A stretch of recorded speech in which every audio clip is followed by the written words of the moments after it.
This is a vantage point here on a hill overlooking the Quinnebog River Valley.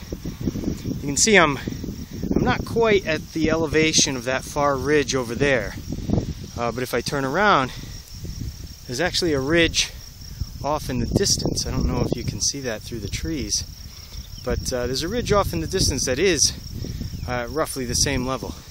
So this valley was cut through kind of a higher elevation surface, and it was cut down in. Now this is the Quinnebog River Valley, but it certainly wasn't the Quinnebog River that cut this valley.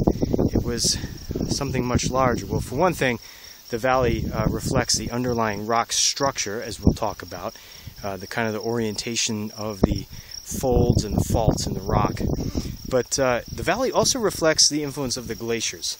So once again, this landscape is a mixture, kind of a complicated mixture of features from a long time ago, features that were in equilibrium, if you will, with a different climate, a much, much colder climate, and a mixture with features from today's climate and the equilibrium between the resisting forces, the resisting framework of the bedrock and the glacial deposits with the current climate. So in this course, we're going to be looking at both things, but we're going to be focusing on the present, kind of a present mindset. In other words, we're not going to always be trying to parse out or to separate out relict and present effects, but we are going to talk about glaciers later on. I think it's going to be a great course.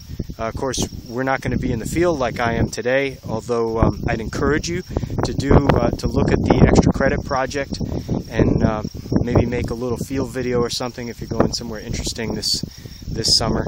But we're going to have a great time. We're going to learn some really cool tools with Google Earth for analyzing landscapes, and you are never going to look at the Earth or the landscape in the same way, I guarantee that.